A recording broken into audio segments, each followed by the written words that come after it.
Hello, it's Christy Lee from Quiet Play. Thought I'd give you a bit of an update on what's happening with the new studio, just in case you like to have a bit of a sticky beak at what's happening, just like I do. Nothing better than having a look at someone else's sewing room. So it's obviously still in progress, but the outside is built, and I'm going to show you what it's looking like on the inside so far.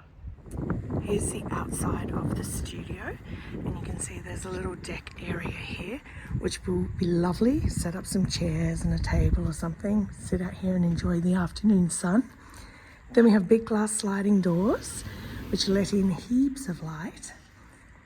Windows at the front, either side of the door, and then one on either side of the shed. This one, we can see the chickens from. So obviously the sewing machine's going somewhere there so I can watch them while I sew.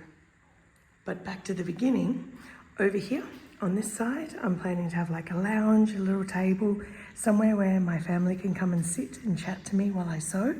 Because I used to have my sewing room in the house, it'll feel a bit disconnected being out here. So I want them to have space so they can come hang out with me. I have some display cabinets along here because I've got lots of little sewing themed knickknacks and cute things I've picked up along the way that I want to have up here in my space. And this back wall, you'll notice there's no windows in it. I have big plans for this wall. So it is 6.5 meters across, so it's a nice big space. That's where I'm going to have all my fabric stored. So I'm planning on Billy bookcases from IKEA all the way across, have all the fabric stored in there. And then to protect them from the light and dust and the rest, I'm going to have big floor to ceiling design walls that are sliding, and they'll go across and cover it, and then I can move them depending on what I'm working on. It'll be epic. It'll be the most amazing design wall that I've been able to dream of compared to the little one I've got currently. So over here I've mentioned the chickens, and that's where my sewing machine will be.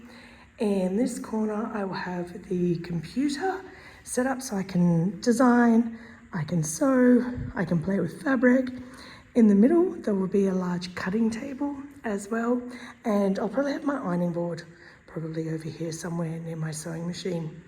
So the big news, I swear that pause wasn't for a dramatic effect, sorry. I'm getting over laryngitis and my voice is not playing nicely. Bear with me. The big news that I was trying to say is the fit out is happening on Monday.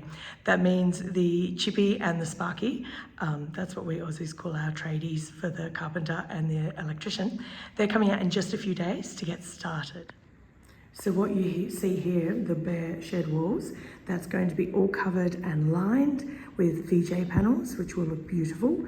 And they're going to put a false ceiling in. I'm going to have lots of lights up here because you can never have too much light, right? And then I'm going to have like a bajillion PowerPoints, give or take a few, because we all need more PowerPoints when we're sewing. And then we'll have lovely vinyl planking on the flooring. So it's going to be beautiful, and I'm very excited. And I'm hoping to share the progress with you as we go through and get it all done. So we've mostly figured out where everything's going, what we're doing with it all. But if you have any other hints and tips that you think, gosh, you absolutely have to have this in a sewing space, do let me know, because I am open to suggestions. Otherwise, I'm going to go shopping on the IKEA website, find some beautiful furniture to fill this place up, and a whole bunch of storage because I've got a whole lot of fabric. I'll share the progress as we go, and here's hoping this time next week we'll have something to share here in the shed and you can see how the studio is coming together. Chat soon.